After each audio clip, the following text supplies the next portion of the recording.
Hello, buddy. How are you? So, just a disclaimer. Maybe if I'm off today, I just had my tooth pulled out. The one, the before last one in the back upside. You know. So yeah, I'm trying not to mess with it. There's a hole, and there's that thing where I don't know what you call it. I forgot the word was. Like you don't want it to dry up. You gotta let it clog.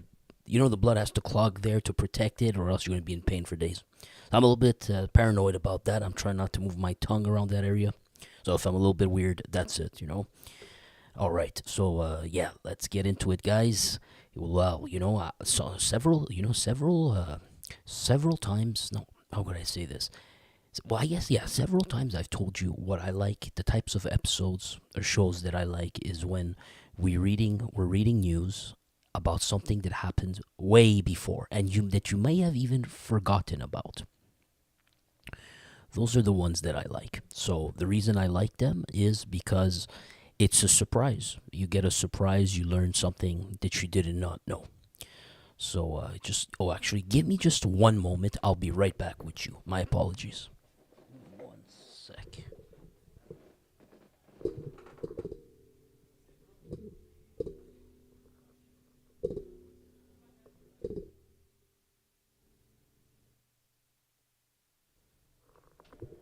Sorry about that. I'm just trying to see if my volume's maxed out. All right, so let's get into it. We'll do the quick ones. So they're saying that someone got busted with 50 kilograms of ket. This right here. I had to change. I have a software that changes the wording because I'll get trouble. I'll get in trouble with YouTube. Inside of suitcases, they're saying two Portuguese got 6 and 5 years in the pen. Without going to this, there's a Natasha Sofia Monteiro Lucas and a Marlene Pinto Teixeira were arrested in the Montreal airport with more than 50 keys inside of their suitcases. This is a November 6th one. It says the trip to Montreal from two Portuguese people was a lot longer than expected because they will have to go to prison. All right, they're just having fun with that. Natasha, so you see it's female names, Natasha Sofia Monteiro Lucas. Now, really something very. Give me just one moment. Give me one sec.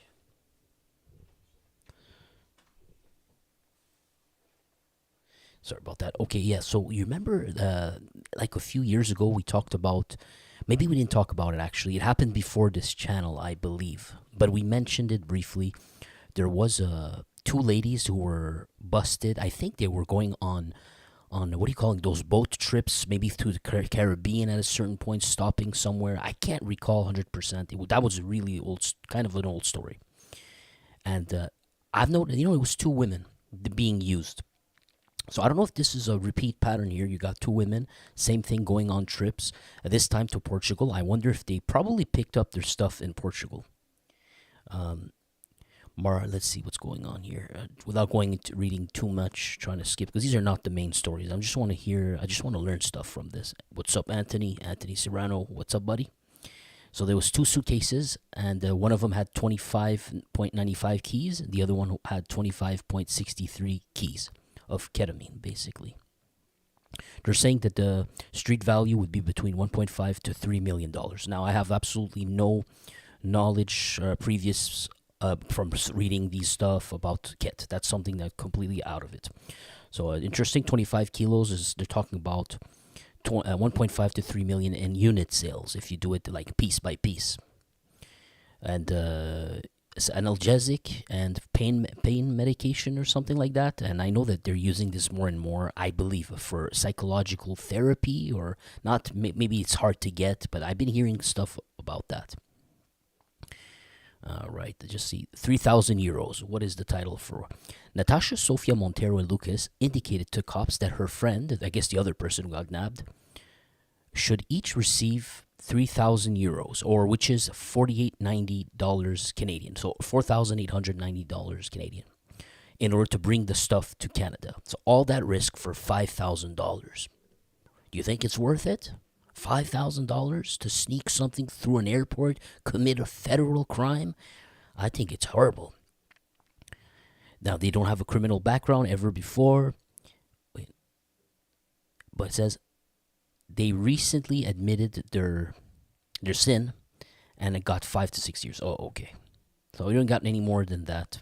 It says the Border Patrol announced recently, I guess, the Border Patrol announced having had other important seizures this year. They had notably found 154 keys of ket inside of a suitcase of 4 travelers landing into Toronto, coming from Europe. So you see the pattern here. It seems it's from Europe to Toronto. Well, Europe to Canada. Europe to Canada with ket. Is that where they get these kets? Is it possible it comes from Amsterdam somehow? The pipeline. I don't know, but maybe it's just a coincidence. But as you see here, women being used again, but also coming from Europe with ket, specifically ket. All right, something to be remembering for the future, may be useful.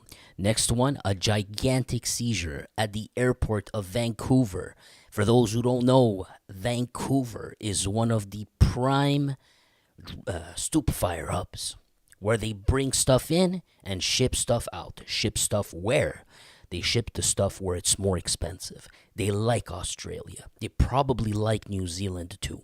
But mainly we've been hearing about Australia, and where the prices of, say, cane is a lot more high. So it's much more worth it.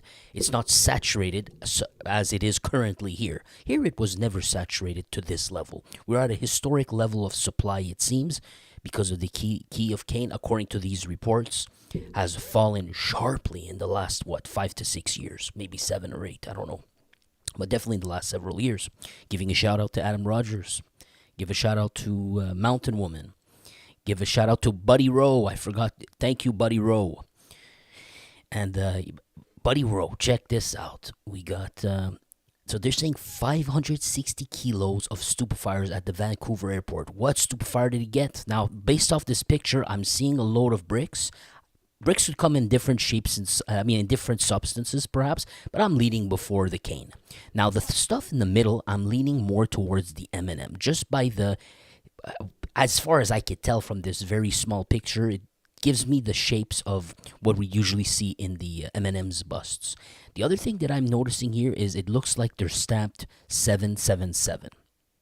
So whichever pipeline this is 777, or it's just a brand of that they sell. But it helps to identify. Oh, this is this stuff. This stuff is good and things like that. Just like sort of branding, I guess, unless it's the police marking on top. But I don't think so.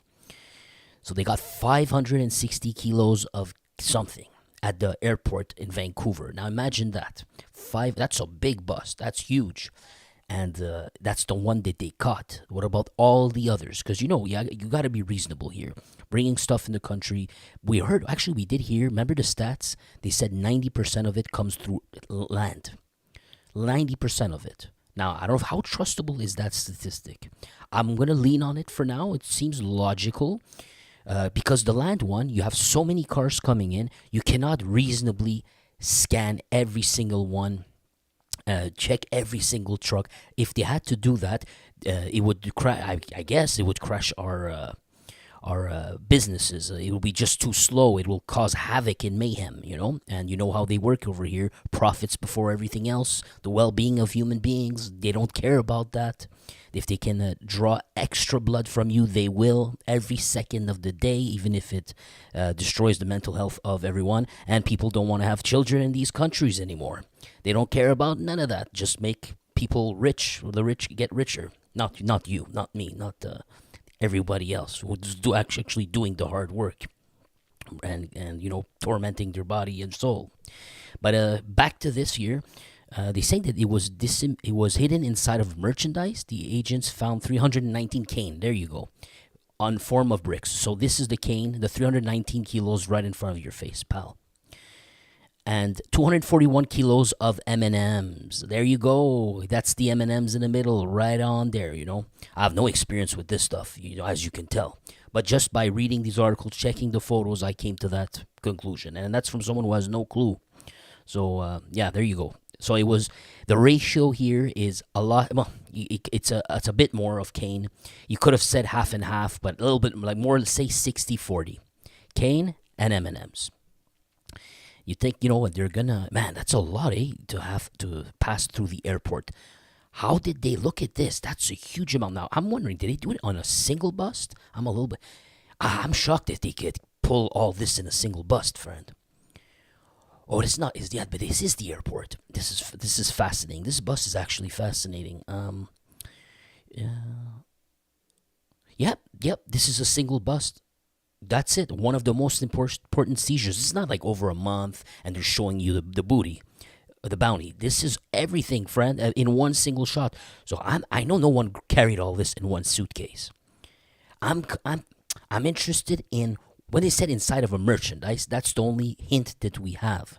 What do you mean? Like, is it a business that was saying we're going to transport bananas through airplanes?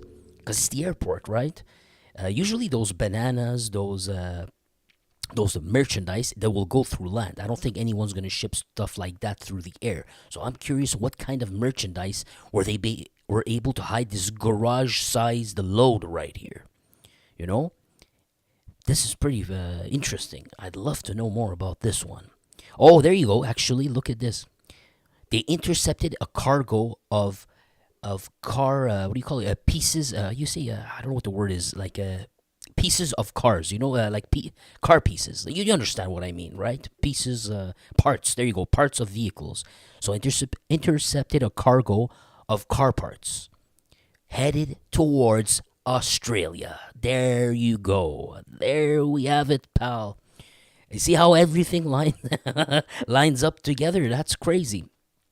So they were not actually, it's not coming to Montreal, to Canada. It was actually being sent out, according to this article, towards Australia. Now, does it shock you at all that they would want to be sending this amount of cane into that market? No, we just talked about it. Checks out. It's very, very interesting. So this was going to go through up the nose and inside of the streets and feed the local junkie population of Melbourne. Was that Melbourne, Australia, or whatever? Here you have it, man. Fascinating stuff. Busted from Vancouver. So Vancouver is a really big supplier of stupefiers for Australia, and they've been getting it. I doubt this was the first time. Maybe it is, maybe not. I know. I don't think that the first time you were going to do a test with 560 kilos. I doubt it. They did it successfully before. They were going to do it again. Jesus. There you go, man. All right, next story. 4 important search warrants against traffic of stupefiers. So search warrants. This time is in the South Shore of Montreal. According to our preliminaries, yeah. But they hit 4 places. This is South Shore. You got North Shore, Pointe aux Trembles. All right, so 3 locations. You got everything. I guess you could say you got Montreal in there. This is the eastern tip of Montreal, so the very eastern tip, and Brossard and Laval. So the island itself, uptown, not uptown, upshore, downshore. Okay, we're good. I'm gonna probably this I just wanted to mention. They're saying that they are Winnipeg is now also being target of extortions and criminal fires. Here, I guess you have a picture of to me, it looks like a corner store, a convenience store. You guys call it a convenience store, and the you can't see it yourself, but I see here it says October 28th. So not too long ago, about 12 days, or I think was that 12 days? Yeah, about 12 days or so, or 14 or something. Say 2 weeks, and you see that it's being set up on flames. Now, I just wanted to mention to you that there's a wave of extortions happening inside of Alberta. There's a wave of extortion happening inside of British Columbia, and the one common denominator in that is that you say Southeast Asian gangs, Indo-Canadian gangs working under the orders of Bishnoi gang, which is in India.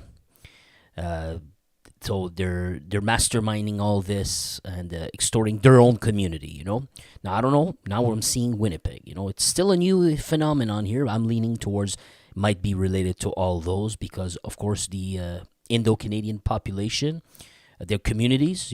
Because most of them are not. 99% of them have nothing to do with this. But it's just that they're getting extorted. So wherever they go settle, well, that's where the extortion's gonna tend to happen. Now I'm wondering if Winnipeg is one of those places, or this is just another storyline completely different. And reading from here, I do not see any. Yeah, they're not giving us any details so far. Logan convenience store, but yeah, it has more than one incident. Incident, sorry. Yeah, they're gonna investigate this. We're not getting more for now. Now, next one. I'm just trying to lead a peaceful life. The property owner of a duplex in Montreal, targeted by fires twice in 1 week, and he's sick of it. Now, the footage here on this camera, dash camera, or whatever you call it, is November 3rd, okay? Which is about a week ago. 1 week ago. Now, I didn't upload for what? 8 or 9 days, I think. So, when I uploaded in the last video, there's a chance that this place was burned the first time already, maybe a couple of days before that. And there is also a chance that we covered it. I cannot recall. I apologize for that. It's tough. But let's see. Yes, I remember now. Yeah, it says Côte des Neiges. So I think we did cover this because there was one incident like this of intimidating someone's property in Côte des Neiges. So it happened again, friend. Unbelievable. It actually happened again. Let's see what's up. It's going to show us man coming in, and you could see he has the accelerant. He checked if no one saw him. Now he's walking up the steps. 1, 2, 3, 4, 5. And he bends over. You can't see it. It's out of the camera range. Sorry, here. Maybe you could see better like this. He poured it. Okay, no, this is the first footage we saw together. I believe last time this is what we saw. What's going to happen, he's going to light it, and he's almost going to burn himself. If that's what happens here, probably we did see this footage. This is not the second incident. This is the first one, I think. Let's see. Or maybe I'm so confused, this is the one that we saw last time. But it says twice, so they're probably showing the first one. And when we covered it, we were covering the first one. Yeah, there you go. So what's going on? Yeah, so they're targeting a duplex. Whoever lived there, they're saying that the person is saying basically he's innocent. He has nothing to do with this. What the hell is going on? They're trying to burn my home down. So on the 27th of last October. Yeah, there you go. It's a couple of days before that. So 27th of October,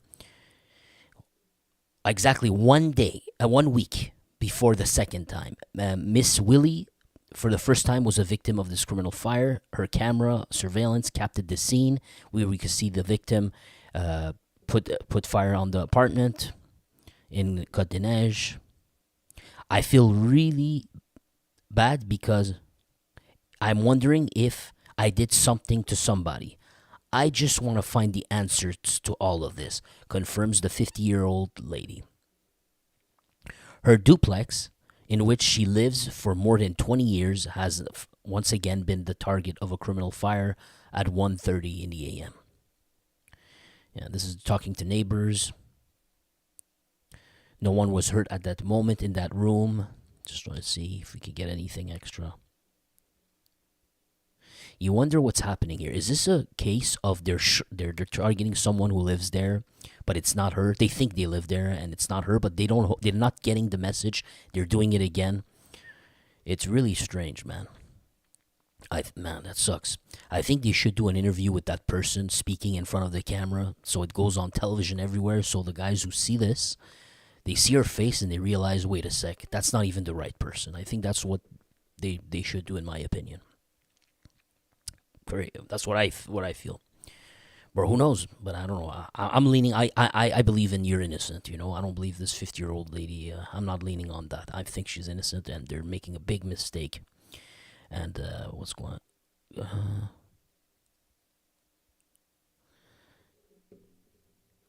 All right. So next one.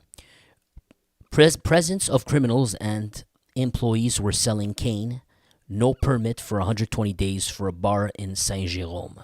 So this one, those who don't know this, you leave Montreal, you go north. I think you take highway, is it 13 or 15 or something like that? I think it's 15, right? You take highway 15, you go north of Montreal for maybe 30 minutes, 25 minutes. If there's no traffic, something like that. That's Saint-Jérôme. I think that's around where it is. Um, it's funny because I drive around all the time, and yet I have such a bad memory, bro. Yeah, I'm always on that highway. So here you have it, Bar Elle et Lui. Welcome karaoke, they say. So this bar right here in Saint Jérôme. Um, oh yeah, and you see Benny's here in the back. They make excellent chicken poutine. If you ever want to try it out, I think it's really nice. It's just that it's you don't really get your money's worth. It's expensive, in my opinion. Everything's expensive. A bar in Saint Jérôme where the employees were selling cane, and also a hangout for members of organized crime, saw its permit taken for 120 days. There you go. So another sign of where these street level deals happen. You know, a bar like this, you go in and it's controlled by someone indirectly. He has his people there, and they selling units of cane.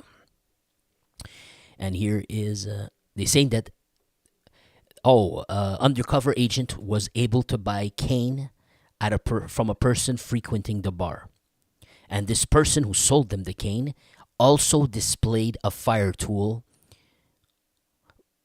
while he was selling it to him, I guess. So, outlaw bikers. That's the title here. It is not only one individual who's suspicious that was frequenting the bar that's called Elle et Lui, which means her and him. During numerous interventions, the police noticed the presence of individuals related to trafficking stoop fires, or which you would call outlaw bikers. In the toilet area of this establishment, the police noticed traces of white powdery substance that was cocaine, basically, on more than 18 different occasions. In other words, the clients were not shy about only smoking tobacco or vaping inside of the establishment. We also noticed they were consuming alcohol at 4 a.m. or after 4 a.m. at like 4:40 a.m. Now, I think there's a rule where you cannot sell alcohol after 4. I think that's stupid. I think there's just too many rules. And I think you should have bars where people want to, it's a bar for smokers and people who want to smoke, I think that we went a little too far here and let people have the choice.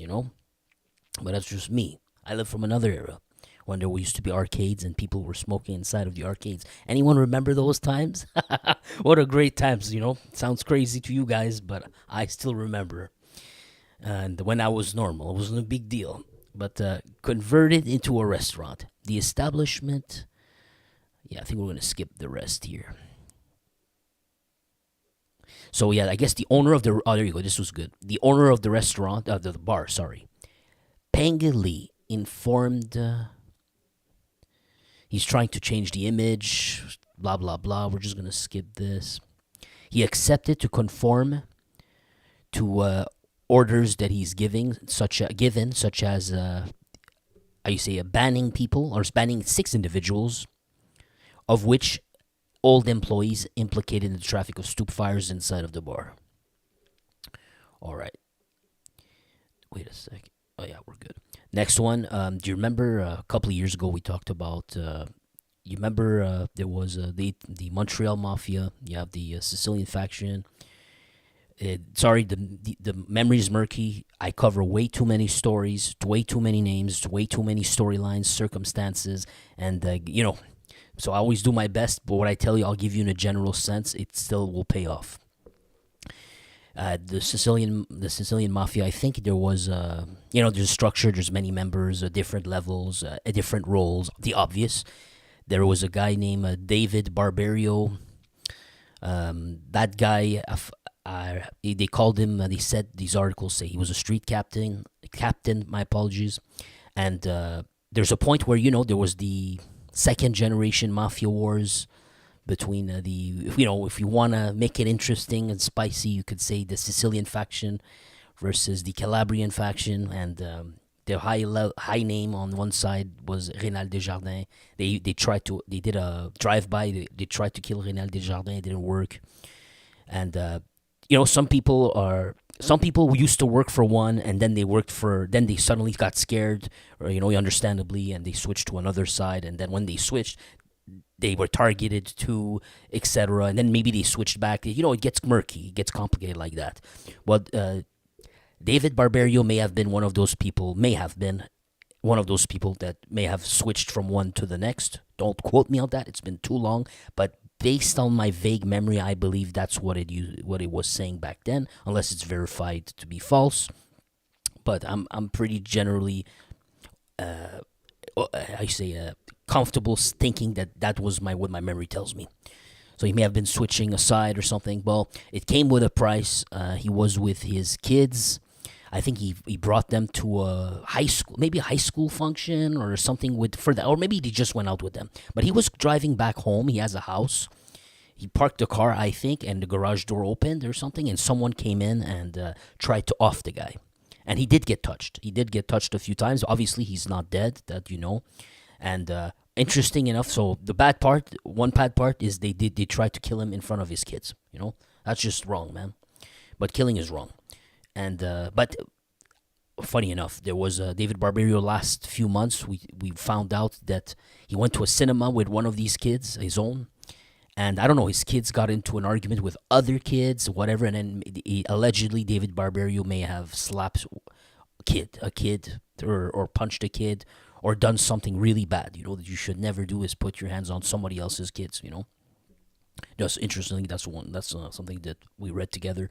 But anyhow, that day, what happened the day they tried to kill him? And they had this camera footage of the dude who actually tried to do it. Here, sorry, I gotta block what he has in his hands. It's really stupid on YouTube. You don't have a choice.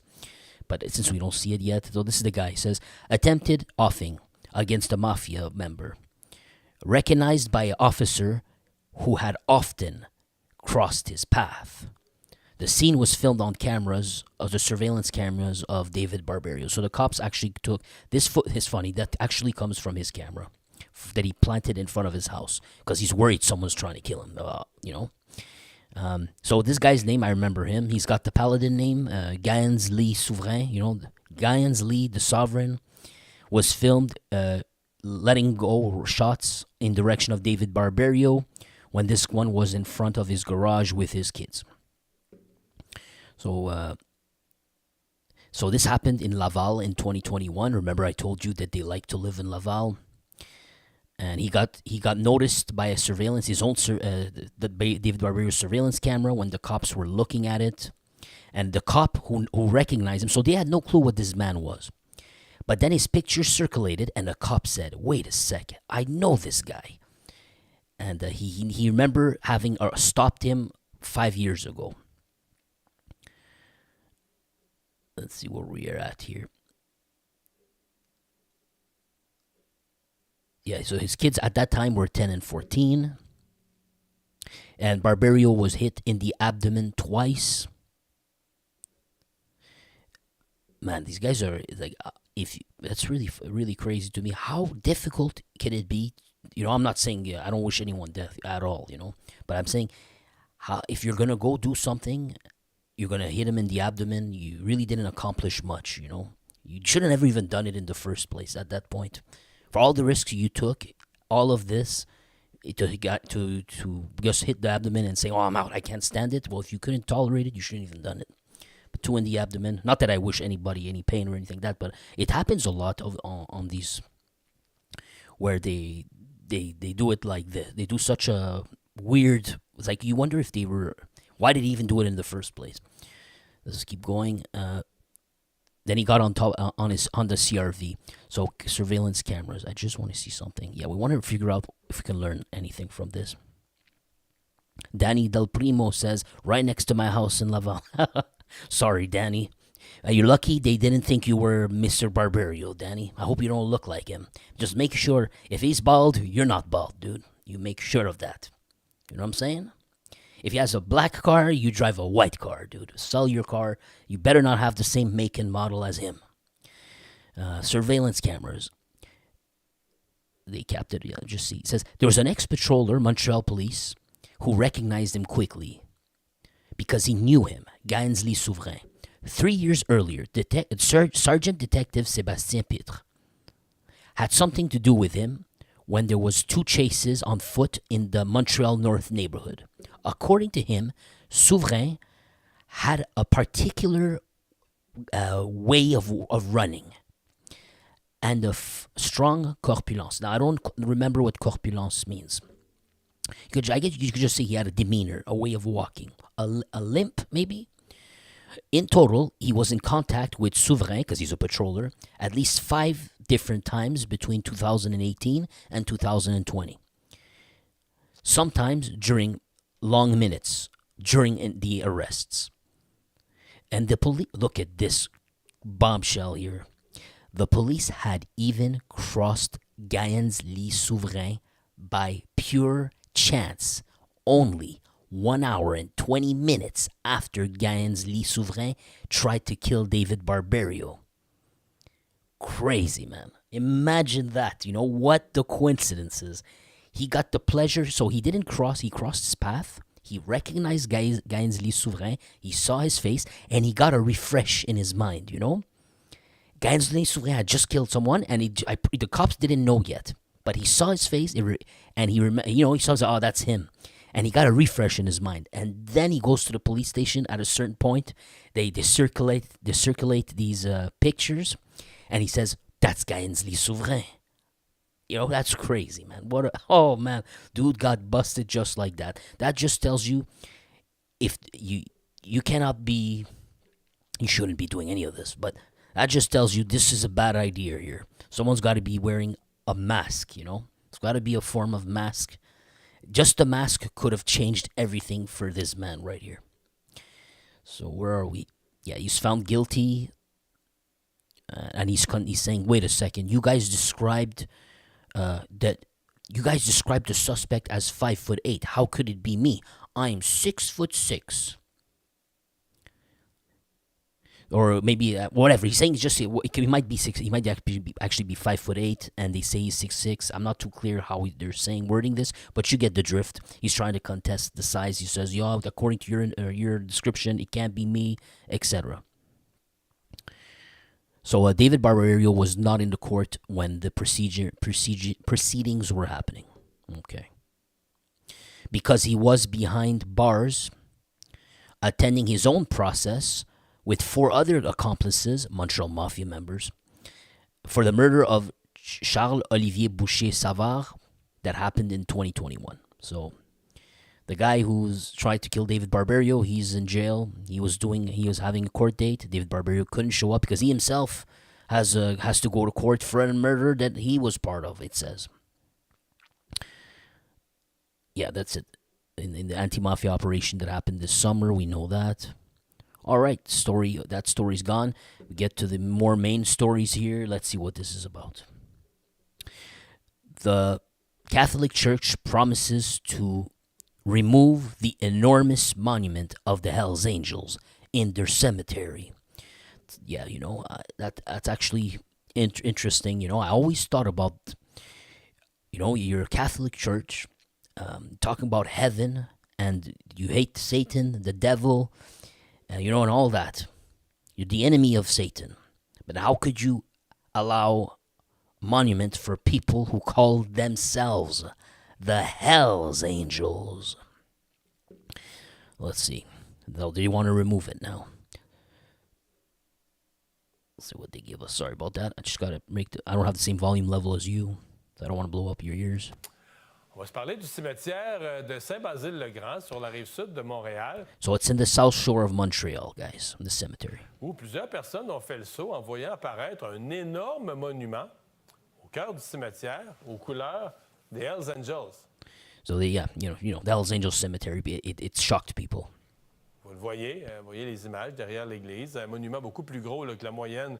Let me just remove this so you can see the whole picture. Can I remove this? Sorry, guys. Des autres petits monuments qui sont là. Alain Pronkin, spécialiste des religions, est avec nous. Bonjour Alain.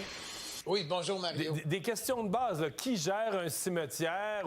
Basic questions. Who manages the cemetery? Autrefois, c'était les fabriques. C'est encore ça? Les fabriques, c'est de moins en moins structuré. Bon, qui les gère? Tu as deux sortes de cimetières. You have 2 types of cemeteries. Il y en a plusieurs sortes, mais There are many types, but let's say 2. Des cimetières catholiques. You have these Catholic cemeteries, sorry. ou c'est l'évêque local du diocèse qui s'en occupe. It's the local Catholic. I don't know the words in English, man, but the local Catholic body. Et tu as aussi ce qu'on appelle les diocèses, je m'excuse, est-ce qu'on a toujours l'image? Parce que j'ai pas l'image. Sorry, he got interrupted. Don't worry. Ouais, Okay. Et il y a aussi ce qu'on appelle les cimetières laïques, ça veut dire And you also have the agnostic or atheist cemeteries. qu'on va retrouver sur le long des autoroutes, là, les Magnus Poirier de ce And which you will find along the highways, such as the branded ones like Magnus Poirier. monde. Donc, là, c'est le diocèse qui s'en occupe.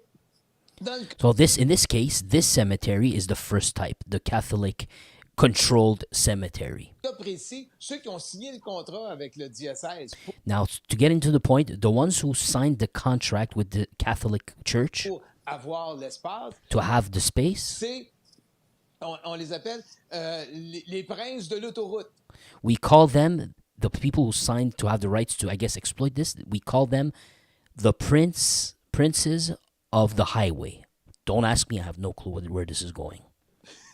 C'est la compagnie qui s'est présentée et Okay, so the company name, well, I guess, that presented itself to manage this, they call themselves the princes of the highway. ils ont réservé un terrain. And they reserved the land.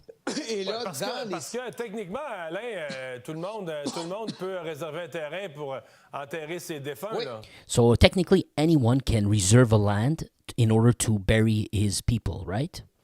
ce qu'on ne peut pas faire, c'est d'avoir Right. And he says, but what we cannot do is, des signes comme un signe nazi, what we cannot do in a cemetery is have a sign such as a Nazi sign, un signe de profanation, un signe comme si on met des images de Satan. Ça, or a sign or an image, a profane image such as an image of Satan. on n'a pas le droit. This we're not allowed. Mais OK, donc on a le droit. il y a des règles concernant les Oui. inscriptions ou ce qui peut être mis sur un épitaphe. Là. So you're telling me there's laws or rules of what can be put on an epitaph. Now, I'm thinking that he's talking only about, or specifically about the Catholic, the ones controlled by the Catholic body. Okay? Oui, sur évidemment, sur une terre, si je peux appeler ça, une terre catholique. Oui. On a Catholic, yeah, there's you confirmed. He says on a Catholic controlled one. Sûr que dans le sur les cimetière. Premières Nations, c'est d'autres règles pour Of course, because then you have the cemeteries for the First Nations. That's different rules. l'enterrement de leurs défunts. Mais c'est des règles précises et on pense toujours au signe nazi. Là, dans ce cas-là, c'est un signe de profanation. Ça veut dire qu'on ne pourrait pas avoir dans un cimetière, exemple, comme un signe de Satan, une représentation de Satan. So in this case, this one, I guess he's saying that it violates it. We cannot have a profane one such as Satan. You cannot have something that worships Satan, an image of Satan. That's unacceptable. Mais là, les Non. Hells Angels, techniquement, c'est les anges, c'est les ailes d'un ange. Là, mais je sais pas si But the Hell's Angels, technically, it's the angels of Satan. ça passe pour angélique. Là. Oui, mais c'est tout le problème de la religion que And here you go. That's the le problem. langage symbolique. Dans le langage symbolique, c'est une tête de mort. In the symbolic language, this is related to death or is it head of death or something like Et that? puis, c'est les anges de l'enfer. And it's the angels of hell. Alors, à ce moment-là, ce qui va sans doute arriver, c'est qu'on va, excuse pour l'atout, Mario, c'est peut-être qu'on va te prendre un anglicisme, on va grinder peut-être l'affiche ou le signe. Parce In this case, maybe what they might do to correct the scenario is they might scratch off parts of this, the offending part. qu'ils ont le droit d'avoir leur pierre tombale.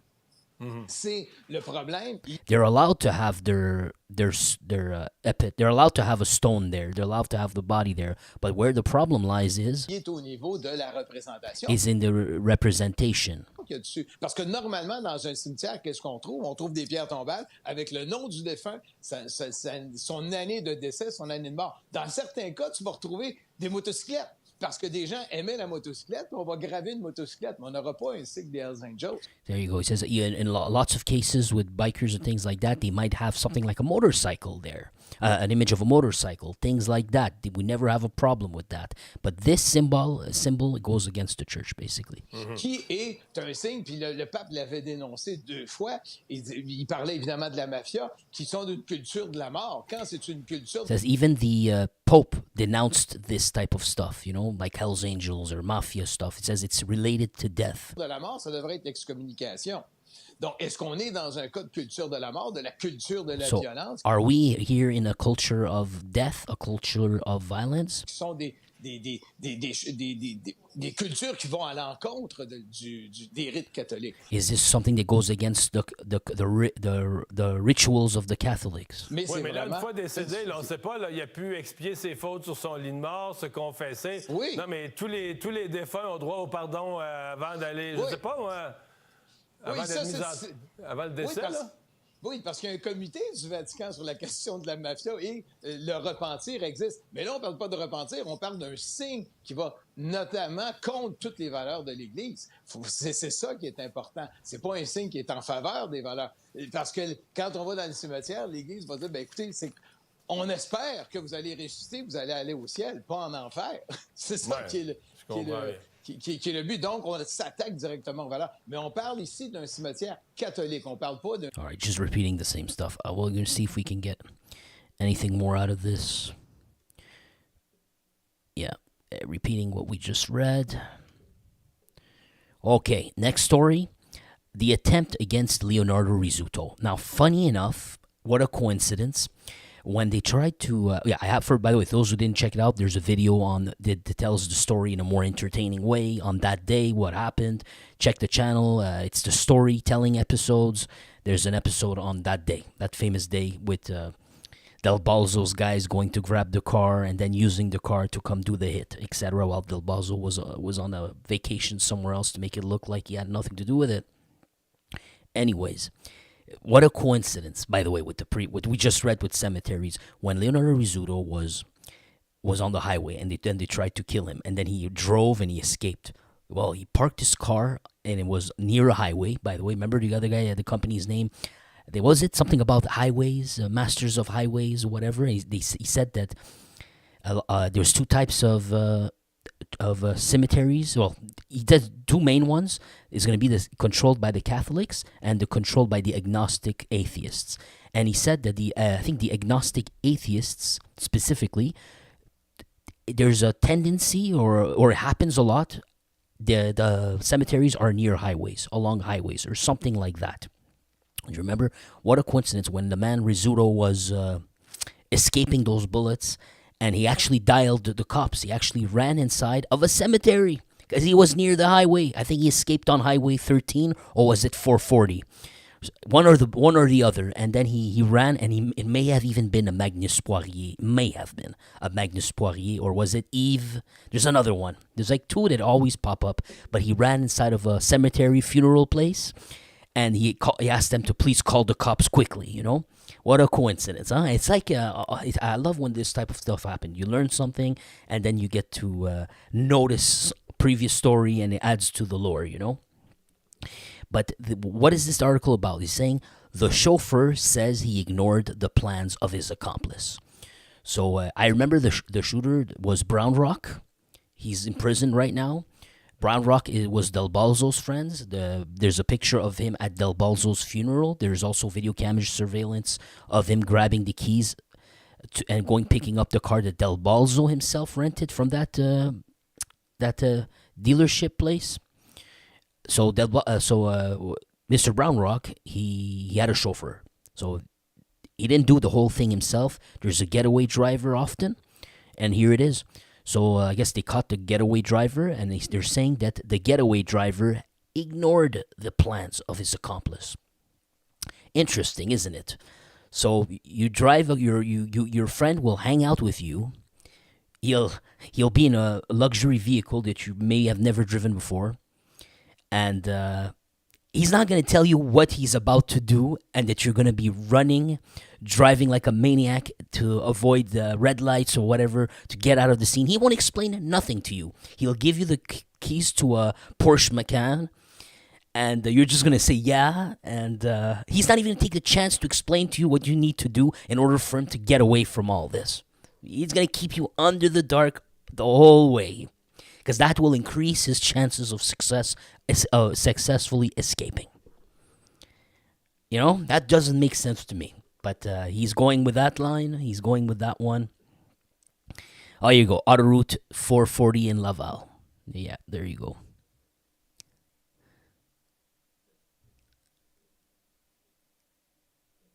Yeah. All right. So, yes, Steve Emmanuel Barthélemy. That's the guy. That's him. So they're not believing this story, I guess. We're not going to read all this. I'm just trying to check out if I can get any. They're watching his behavior in jail. They're saying he's a risk for society, etc., etc. Interesting. They're saying that Barthélemy does not have a rap sheet. I guess you guys didn't catch anything.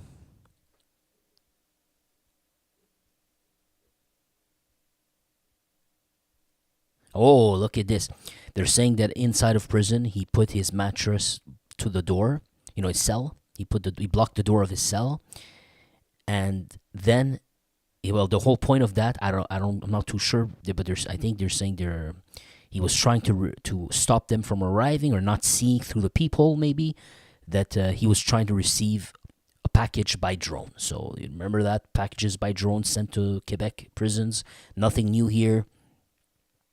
We had the Arab Power dude who got killed recently. One of the leaders, remember, he got killed in prison. That guy's, there were stories about him using drones, having people from outside deliver packages to him. Saying in December of 2024, so last December, he went to a hospital after receiving a toxic dose of like Tylenol, basically, that was found in his blood. Barthélemy says he believes that a co-detainee had put this medication inside of his meal. So someone tried to assassinate him. They poured too much Tylenol into his food. I think that gives you, was it liver damage or something? If you get too much. In this June, he had played a role in the aggression of a co-detainee prison inmate. And a month and a half ago, he got caught with the hash, brownies, scissors. I have no clue what this is. A lighter in his cell. This is un fil d'alimentation. I'm not too sure what this means. Barthélemy is 36 years old. He's condemned to 5 years in the pen, and Kevin Rochebrun got 10 in May of 2024. Remember that. Yeah, I think this is the same story, right? We're not going to repeat this. I'm just scanning. I won't. Just want to see if Sorry about that. On voit effectivement le logo des Hells dans un cimetière à Montréal-Est, à Joliette, à Sorel-Tracy, berceau des Hells Angels. That's, by the way, that's the original founder of the Hells Angels in Canada, Yves Buteau, 1951 to 1983. And if you haven't watched it, check out the storytelling episodes. It's the very first episode of Saga of the 1%, if you're interested. Even Adrien Pistache-Fleury. À Drummondville, ici, chez nous, et plus ça va, plus les citoyens nous appellent. Ça a été le cas à Drummondville. C'est un citoyen qui nous a contactés. I'm just trying to show you the aussi, il y en a une. pictures. Et là, on vient tout juste de nous apprendre. Là aussi, il nous apprendre qu'à Saint-Paulin, un tout petit village en Mauricie, là aussi, il y a un logo des Hells Angels. So even in small villages, very small villages, unknown communities, there are tombstones of Hells Angels people. Sur une pierre tombale. Et j'ai parlé avec Alain Pronkin, qui est expert des affaires religieuses. Lui, il est très surpris de voir que c'est un phénomène qui semble répandu au Québec. Pourquoi? Parce qu'il dit que les signes violents ou les signes de groupes violents, en principe, sont interdits dans les cimetières catholiques. Il dit que le pape François le défend. So, it's interesting. They're saying that in general, for the Catholic Church entirely, criminal groups are criminal signs, or signs from criminal groups are completely banned inside of cemeteries. Is this an exception for Canada? I don't know. Pape François a souvent pris la parole. And even the Pope often spoke about it. Pour condamner les groupes criminels, to condemn criminal groups. Et lui, selon lui, là, l'Église québécoise va devoir faire le ménage. And according to him, the Pope, I guess he's referring to the Pope, he says that Quebec, so that's what I thought. So in general, you're not allowed to do this. You were never allowed. They're more severe other places. They banned this stuff. In Quebec, it slipped under the rope or under the door, and we've had all these tombstones. It's like normal and things like that. And the Pope said Quebec needs to start doing some cleanup. Because come on, man, Catholic Church, heaven, Jesus Christ, kingdom of heaven, and then you have these people literally putting tombstones there saying hell's angels. Ces pierres se sont retrouvées. Yeah, we saw this guy speak. We're gonna skip that. Okay. We're just gonna see what he has to say at the end. This Ouais. dude. Que fera l'Église? On nous dit que c'est à chaque diocèse de décider, mais c'est clair qu'il semble y avoir une pression là, qui veut. All right. So he said, what will they do? Well, now they're giving us. They're saying they're changing the story a little bit. They're saying that each local Catholic body has the right to choose. So I guess that's why it's different here. Okay, but they're still getting pressure. All right. Next one. Last story. Do you remember we covered the saga vaguely of the Olivero Lopez clan? I always forget the details, but I believe that they were an important pipeline for flooding Kane in the last years. There was 2 or 3 brothers apparently, and they're part of the Montreal Mafia hierarchy structure. What else could I tell you? I remember we did read a news story. I think they owned a home or property in, was it Dominican Republic? And they would often go there, and one of the Oliveira brothers got assassinated by someone on a motorcycle. Over there. There was something along those lines. Maybe the motorcycle part is my imagination, but I guarantee you he got murdered in one of the brothers got eliminated in the Dominican Republic. Okay? So far, so good. And they were running bars and things like that, and I guess importation of cane and things like that. That's as much as I can barely remember. Okay, so we got something here. Investigation on the Lopez clan.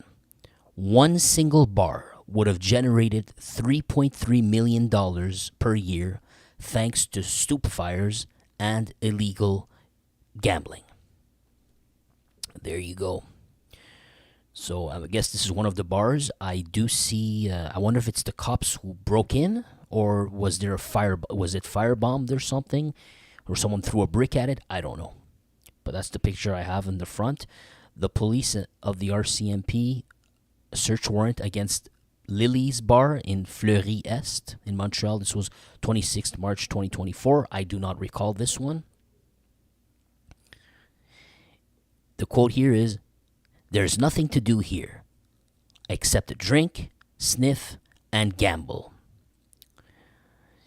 When he expressed himself to a friend, the manager of the bar Lily's, which is located in Antic-Cartierville and Montreal North, or close to, I guess, on the limits, okay, on the edge.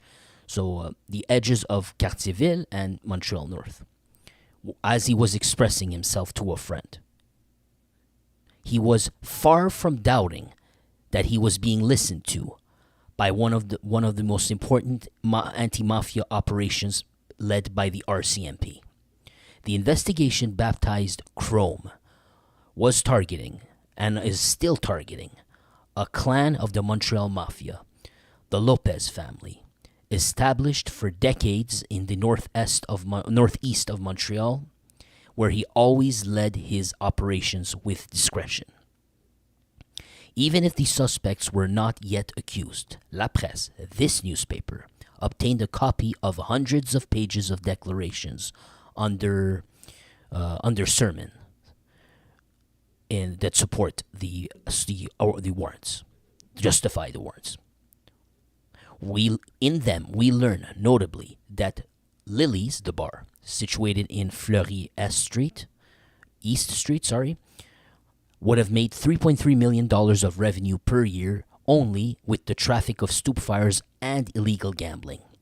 According to the police, the dirty money of the clan was recycled or laundered in different accounts of cafes and restaurants which belonged to him. and companies and construction work, clandestine construction work realized by blue collar people that were paid under the table.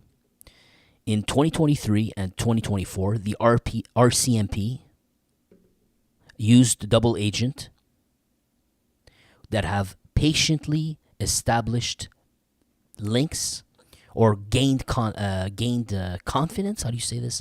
Gained trust of their targets in order to take them down.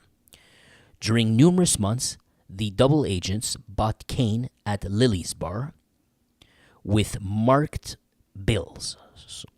So you get it, money that's marked. They know they can prove that they gave this money specifically, as opposed to me and you would just give money that we have in our hands and you wouldn't be able to recognize that exact bill. They can recognize these exact bills, so they can prove they actually gave it to you. You can't contest that wasn't the money they paid you. There's a link, so for the court later on.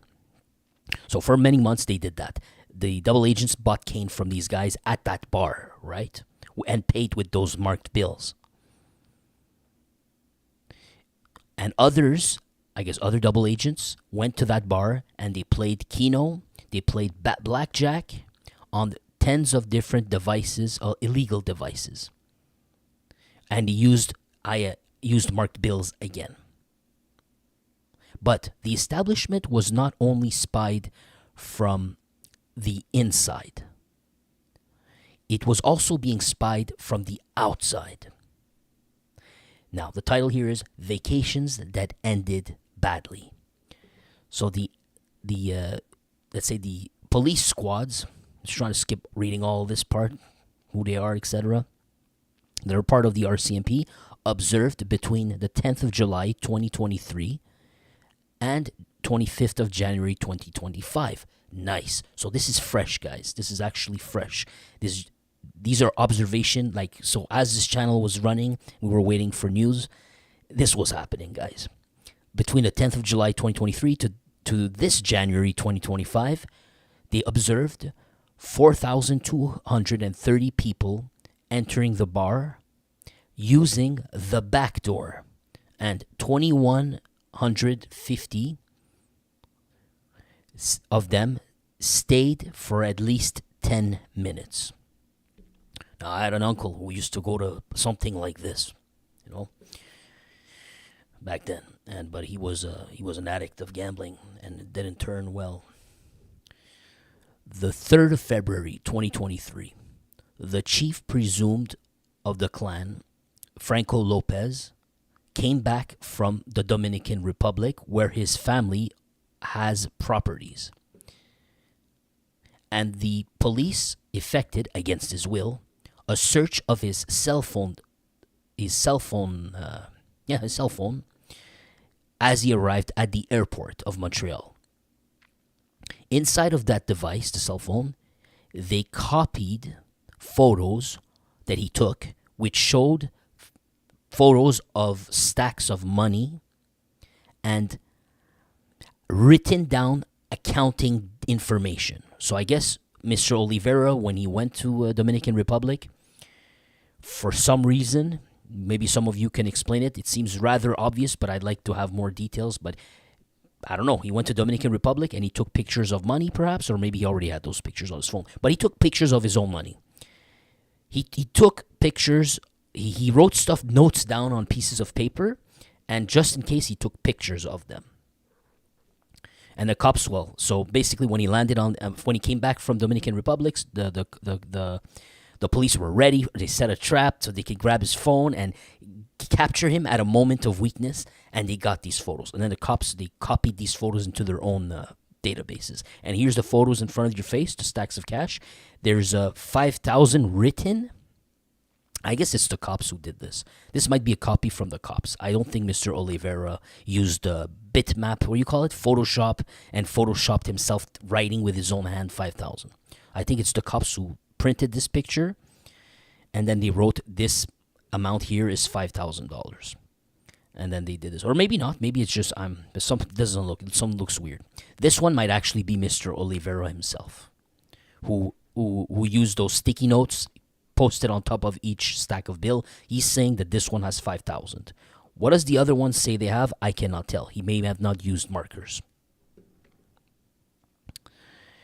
And what else do we got here?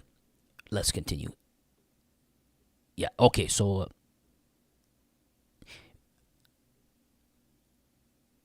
okay, so just to make it clear, this photo did not come from January 25th of this year.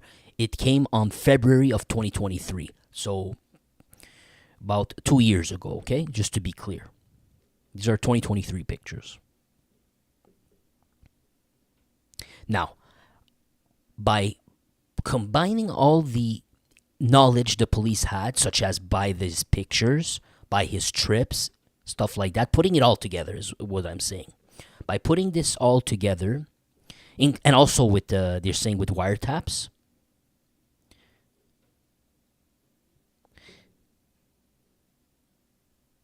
and they also his text messages that they looked at, the emojis being sent, intercepted, and then other means. So putting all that together, an expert of the Montreal police, Francis Derome, evaluated the revenues of the bar at $3 million per year in trafficking cane. Only, not the bar itself, just by the trafficking stoop fires, and $300,000 annually for the illegal games. The investigators also learned that the bar did not have an alcohol license. Because they didn't even have an alcohol license to do any of that. So how could it be a real bar if you don't even have an alcohol license? At that point, is it really a bar? Now, I don't know how you translate this, but we'll see. Just say Circles, Walmart, and CIBC. During their investigations, the cops targeted a seller of the organization, from which they bought cane 29 times, again with marked bills. The police evaluated that this seller, who sold them cane 29 times, was receiving 12 to 15 clients per day. And they listened to his call. They heard the suspects say to one of his acquaintances that he was selling between 100 and 400 little bags of cane per week.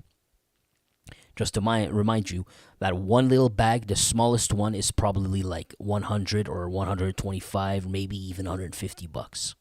I think it's probably 100. But depending on the time, they might increase it, like that during the pandemic. So I don't know where they're at. But let's say 100. So you do the math here. 100 to 400 of these per week times 100 to 400 per week times $100. You just do the math here. And then you tell yourself that they may have paid this kilo of this for like $20,000. And they're selling it 1 gram at a time at 100. So a double agent created a link of trust with this seller. So much so that the seller would call him brother. The double agent made that seller believe that he had a friend that was moving cane in the north. And then the suspect finished by selling him a kilo at a price of $39,000 in January of 2024. So one thing you can be sure of, this guy was not getting his own cane at $39,000. He was making a good profit. He was selling it back to the guy at $39,000. Now, this seller had so much trust in this double agent that he sold the cane from his own house and from the construction company from the Lopez's. The construction company called Society Fragile or Freo, I'm not sure how you pronounce it, which is located on 9th Avenue. Which he made the agent go inside of this construction company location, and inside of there he sold sold him that kilo. The RCMP equally placed another double agent. So they started nailing another suspect that they thought was supplying. They believed his role was to supply the sellers,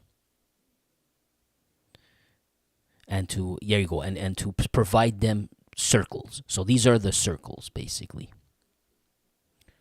and to move amounts of money. So one of the workers, not just anybody, and then you have the pieces, the packs. All right, now let's continue. Interesting. So apparently these are not all cane, because he says 3 different types of stupefyers. So there's different type of substances they were selling. Maybe one is the big one, the special, the other one is the regular, and maybe something else. I'm not sure. Now the trust was so good that they even offered him a job to the double agent to work at the cafe. The police heard the suspects communicating with her, telling her in coded language that there was, quote, nothing more left to eat, and that they were asking for, quote, vitamins or chicken. In these coded conversation, it was also a question of, quote, Walmart. That is to say, that that Walmart is the cache of stupefyers, and then of, quote, CIBC, a nickname that they were giving for the cache of money. So CIBC for the cache of money, Walmart for the cache of stupefyers, vitamins for the stupefyers themselves, the units, I guess. The investigators also hid a camera inside of the woman's house, and they observed her counting money, stacks of money. And I think they captured her saying, "If the cops come to us, I'm in deep-ish," she said candidly to a friend in a conversation intercepted. "Your guys must not expose themselves." According to court documents, the clan is at the top of 14 companies and is the property owner of multiple establishments, of which at least one restaurant and about at least 40 properties. Crazy, man. 40 real estate properties. This is Bar Chiro's. Now, I do remember we saw a picture of Bar Chiro's this year. Something happened. Maybe someone threw a Molotov cocktail there, or maybe the cops raided it. But we definitely spoke about this. Oh, look, there's actually an explanation.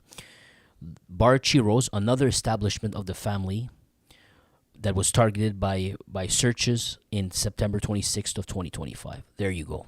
But now I remember, okay, no, this is recent. We saw this way earlier than that. Way earlier, maybe last year. So the family, the Lopez family, has numerous ways of recycling its money. Yeah, we're going to keep continuing here. According to the wiretaps and surveillance, for deposits, the suspects avoided banks because employees would ask too many questions. They would often use ATMs. As to renovations, the members of the family insisted that these renovations happen in the biggest of discretions because they did not have permits. The police heard the chief presumed of the clan asking to a close friend, to put polythene on the windows because quote, if an inspector sees something, we are cooked. We must work very discreetly. Or they must work very discreetly. So yeah, they're asking to do construction work and they're trying to keep this a secret, not make noise. They don't have a permit, etc., etc. Later on, another man, the chief of the clan, he ordered, your guys must not expose themselves to double crossers, inspectors, the city, the CSST, or the CCQ. You come with neckties, and you leave with neckties.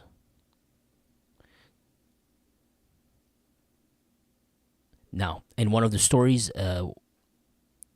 one of the suspects believed that he was being tailed by an inspector of the CCQ, but it was not an inspector. It was actually, it may have actually been a police officer. Assassinated in the middle of an investigation. In September of 2023, in the middle of this investigation, in the heart of it, one of the Lopez brothers, Giuseppe, 59, equally targeted by the RCMP, was killed by rounds in the Dominican Republic. Interesting here. Look at the next sentence. It would have been an error on the person. They targeted the wrong guy, it's believed. And the crime has caused, inside of the family, the Lopez family, and the suspects, a commotion of which the investigators were witnesses to, because they're wiretapping their phone lines and all of that. So I'm very strange. This is new. This is new for us. So the Lopez Giuseppe, 59, was killed in Dominican Republic by an assassin there. It was a mistake. He looked like someone else, and they came and did a hit, and it was the wrong person. That is such a twist here. You would have thought that they were under investigation, they were getting heat, and then somewhere along the pipeline, the other higher-ups decided to eliminate the risk, But no, that's not the case. I was leaning on that. Let's keep going. So Giuseppe is the guy on the left. This is the man who got killed. And this is Pasquale. Pasquale at the courthouse here. Okay, so let's see. Now, the main seller of the clan, I guess the seller of Kane, the main one, learned of the news before meeting the double agent. Remember the one who gained his trust, that he was trying to get him to work at the cafe? So remember, right now we're back to Mr. Giuseppe. He got killed in the Dominican Republic. There's causes commotion within the clan. The cops have already infiltrated it. They're listening to wiretaps. They have a double agent speaking to one of their main sellers of cane. That's where we're at. So the seller of cane had learned of the news just before meeting that double agent. And he said to the double agent that he is, quote, that he is, I guess, emotional, or he's shocked or angry because the brother of the boss had just been killed in the Dominican Republic. In the weeks that followed, Franco Lopez did not sleep at his own house, but at a house of a friend. On wiretap, the police heard the manager of the bar, Lily's, speaking to another individual and referring to the Mafia by telling him that Joe, which is Giuseppe Lopez, is the first person that got killed in 30 years inside of the organization.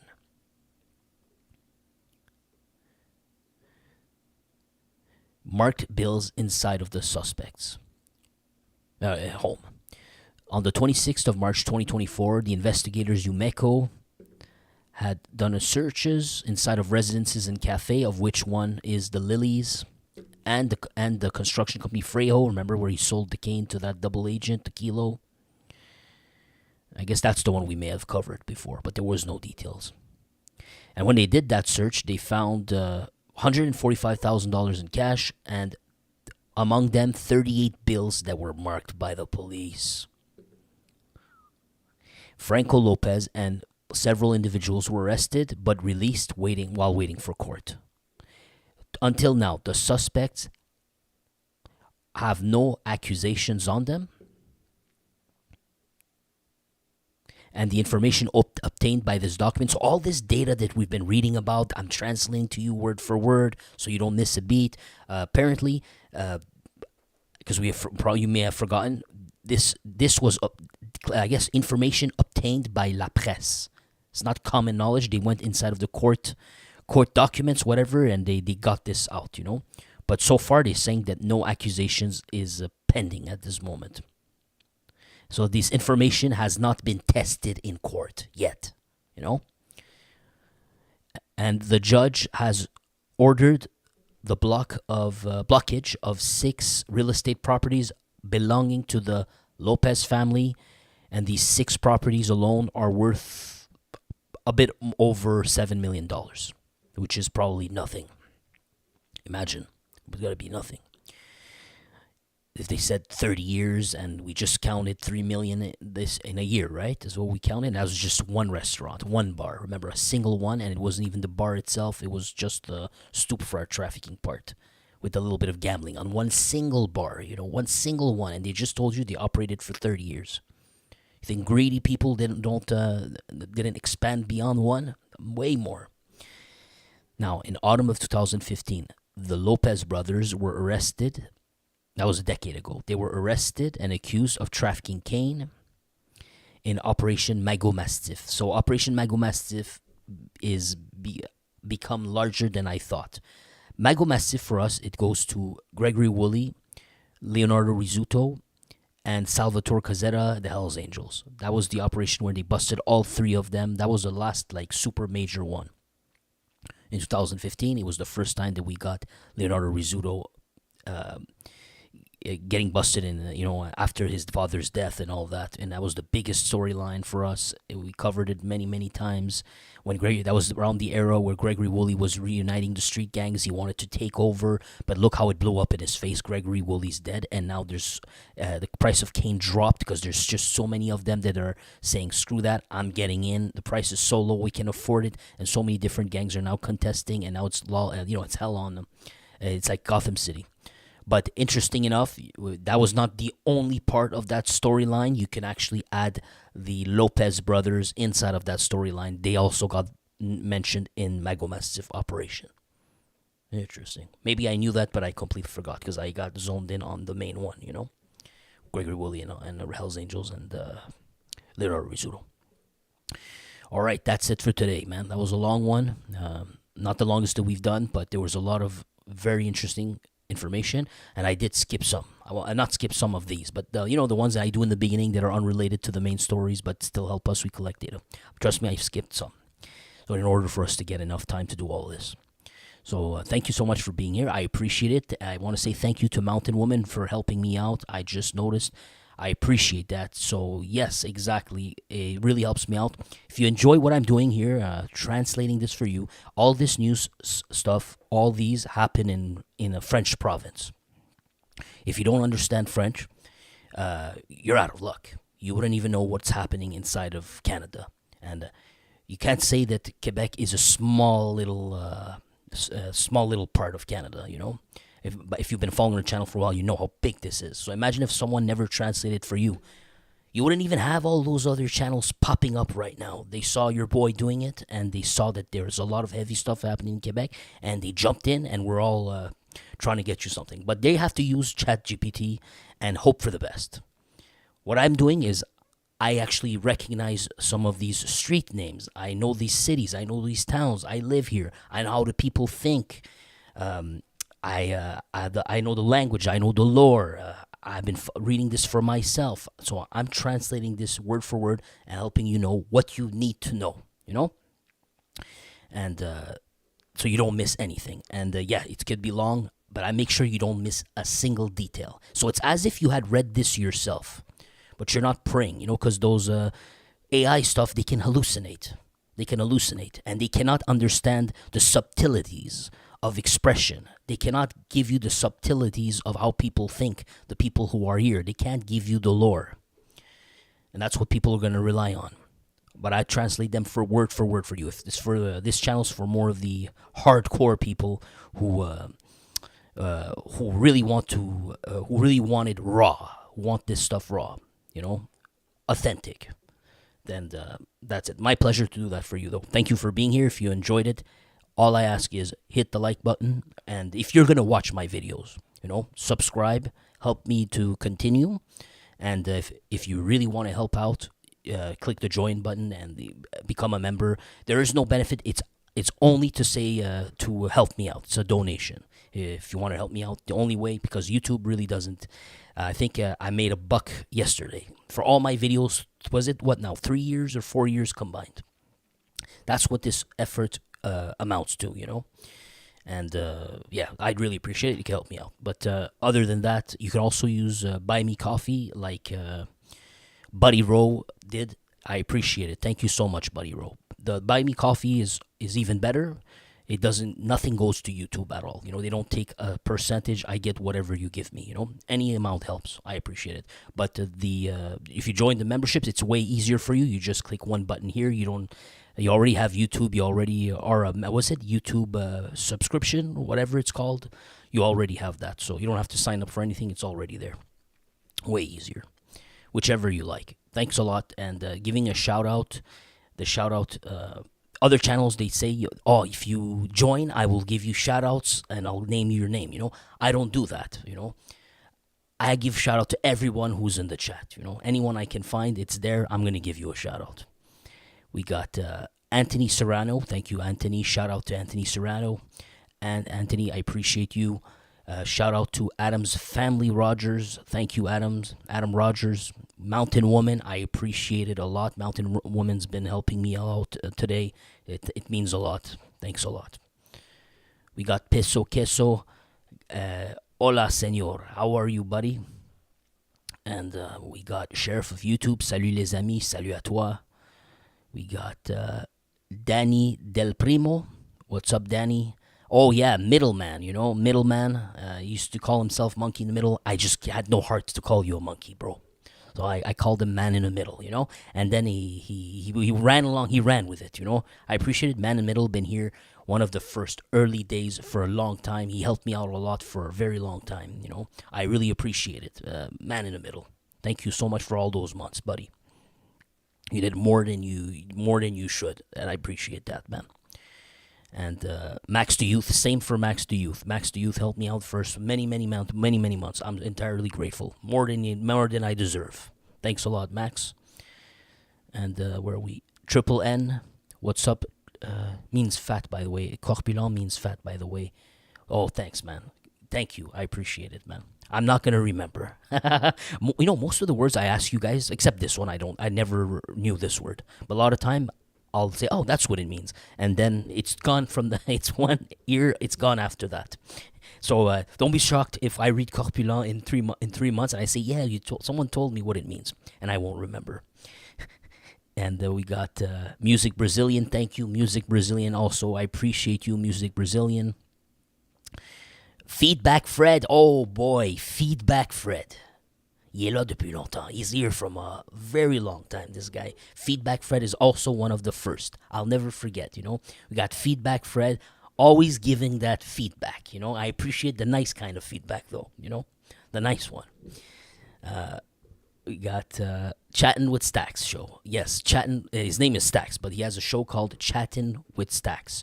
And he does interviews with an ex-outlaw member. He does interviews with the investigators that investigated the Tupac murder. He does interviews. He has so many interviews with people in the underworld, things like that.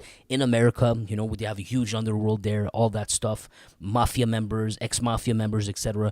Yeah, if you like that stuff, which I do, you should go check out his channel. It's called Chattin' with Stacks. Stacks is STAXX, by the way.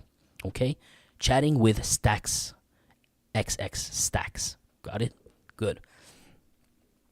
And where are we at? We're at Spellhammer. What's up, Spellhammer? Shout out to Spellhammer. And Heretic Crone. Thank you, Heretic Crone. I appreciate that. And Heretic Crone has a logo or use profile photo of her dog, Kind of makes me sad. Yeah, man. What was it? On the 7th of November, it's already been, 3 days? I had to put my dog down. That dog that you would you would hear barking sometimes? You know, he was my world, man. You know, and he was 18 years and 1 month. I took care of him like my baby. That was my son. I did everything I could for him. I loved him to death. He was my world, man. I had him since 2007. And I have a big hole in my heart now forever. But well, yeah, I loved my dog, man. He's not a dog. I even hate calling him a dog, you know. For me, he was my son. I wish they lived a lot longer than that. But I saw him suffer. I saw him suffer, man. And you know something? It happened overnight, man. Well, not overnight. About 6 months ago, he lost. I noticed that his paws in the back, he had no control over them. He couldn't walk. Like he would fall down. His two paws in the back just stopped working. And I brought him to the vet, and then the vet told me he's gonna be paralyzed within 3 months. He's gonna be completely paralyzed. And then he gave me something called Liberia. I'm not even sure what the name of the thing was. He gave him, basically I would bring him there and he gave him a shot once a month. My dog lived for another 7 months, man. I swear there was no issues. Well, he was more tired than usual. He would not walk that much, but he was still eating. He was doing all that, you know. I was happy to have him. And then last week, it's like overnight, man. Overnight, suddenly, his tail was pointing down. Usually his tail points down for maybe a couple of minutes, hours, or things like that, you know, maybe, you know, at best. At worst, I mean. Now his tail was permanently down. It was pointing down. I could tell, whoa. And I always picked him up, give him hugs and kisses, hold him in my arms. And he was not that type of dog, you know. He never wanted to. He enjoyed it, but at the same time, he would try to get away from it, you know. But when I held them, for the first time in my life, his head was, leaning on my chest. That's when I knew. He's so sick. He's really ill. And then, I'm telling you, in a span of 3 days, 3 days only, I saw him die. I saw how quickly it went, man. I held him in my arms. I saw it, man. He could basically by the first day, the two back legs gave out again all of a sudden. The day after that, he could only stand, but barely. The day after that, his two front paws also gave out. And by the third or fourth day, he could not do anything. He was basically like a vegetable. He was crying at night. I would give him these medications to dull his pain, and I would be him every second of the day with him all the time. My family, everyone was just with him. And then I absolutely wanted to, and he was not eating. He was done. He was no longer drinking water, eating. I had to feed him with a syringe. You know, I would put water. He could only drink water. And he wouldn't eat anything, no food, nothing. And I had no choice. I got desperate. I got some milk, some baby, we call it those puppy milk powder. And I tried to keep him alive like that, you know. But then I saw it, he was in pain, he was crying. And I realized I can't. I'm forcing him to live, and it's going to probably get worse, and he's going to suffer even more. Dude, I wanted to keep him alive, you know, but I knew there was no chance. It was finished. It's crazy how, I swear, last week, this day, he was totally fine. Well, when I mean totally fine, maybe he wasn't, but he was fine in the sense that he was going to be alive. He was okay. He was walking. He was taking his walks. He was eating. He could take a dump. But now, because he can't stand up, he can't walk, and he has his routine where he needs to walk to pee. He needs to walk to take a dump, you know? He can't just take a dump while he's laying down. It doesn't work. You know what I'm saying? Dogs they have their routine. That's the only way you can do it. And I saw it, and I was like, I want to keep him alive, but there's no way he's going to be, maybe he can't even take a ish. So what's next? Maybe his blood's going to get contaminated, and he's going to suffer even more. So then I was like, so I have to actually kill him. I have to make that decision to kill him. That's so painful. I brought him to the vet. I was with him. I looked him. I saw the life leave his eyes, man. I saw it. First, they gave him 2 first shots, and his face changed. It's like a laughing, smiley type of face when they give you that first 1 or 2 shots. I think he said the first one, it's a painkiller, but that's when I saw that face smile thing. Then the second one was an anesthesia or something. I don't even know, man. It was just too complicated for me. And then, but he was laying there, and I could see he had that drunk face, like a smile that I never saw in my life like that. Well, kind of didn't see, but not to that extent.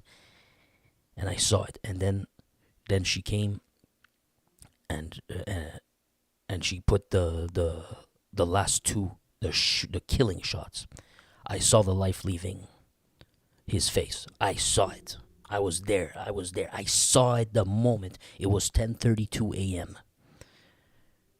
November 7th. So it was 3 days ago. Yeah, man. That was the worst 3-4 days of my life. The worst one for me. That was not my pet, guys.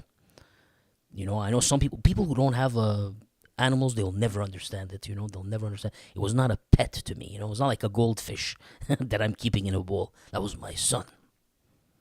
Raised him from a baby. But what I like about those dogs, they stay baby. So it's like you have a permanent baby with you. Problem is, you think it's permanent. He's gonna leave this planet, and then I had to bury him. I had to go to that cemetery, open the casket one last time, look at him. A baby inside of a casket. He was a Pomeranian. Small Pomeranian. He lasted 18 years and 1 month. Opened the casket. I looked at him. I touched his body. It was hard like a rock. Or maybe I didn't push enough. I didn't have the heart to. Then I looked at him. He was there, lifeless. Closed the casket, and then he made a hole. Well, the hole was already there. And then they used like a rope to bring the wooden casket down inside of that. Like, I think it was 4 feet inch hole, 4 feet hole. I saw the casket go down, man. And then I had this, like, they gave me like this, what do you call it? This, I don't know what it's like a ritual. And you take this shovel and you take the dirt, and then you do it. You know, I did it. My family members did it. It was unreal, man. And then they closed off the thing with a bulldozer, or whatever you call those construction things. And they closed it off, man. And then they closed it. And that's where my dog went, man. That's where my dog went. Blew my mind. Just like that. Overnight, man. It goes so fast when all of a sudden, your dog, they gotta be ready for that stuff. I was not ready for that. And then, well, yeah, that's it. And yeah, today I had to get that tooth pulled out, and I'm here in my house, and it's just not the same without having a baby in the house, you know. Because when you look at the Pomeranian, you just look at him, you can't help but laugh. They're just funny to look at. They're cute, innocent, and funny to look at. He was my whole world. But yeah, I had him since 2007, man. And I was expecting to have him on. I was maybe I'm greedy or selfish, but I was expecting to have him another 2 years, man. I wanted him to make it to 20, you know. And he looked. If you asked me last week, I would have told you he's gonna make it. There was no reason not to, but he went out like quickly. In the span of 3 days, it was over. But I got lucky, man, because doctor told me in April. He said your dog will be paralyzed within 3 months. Well, guess what? We are freaking November, and it happened the last 3 or 4 days. So I still got lucky. But anyways, sorry going off on a tangent. But when I saw your profile, it reminded me of my dog, man. I miss him. Thank you for listening to that. Whoever has a dog, show him you love him. But you already do. But enjoy your time. Enjoy your time with him. And treat him well. Be patient, you know. Be patient. And remember, he's a dog, you know. He doesn't have to be perfect. Be nice to him. Thank you so much. Thank you, Mountain Woman. And the silent ones, too. I appreciate it. Have a great evening. Thank you so much.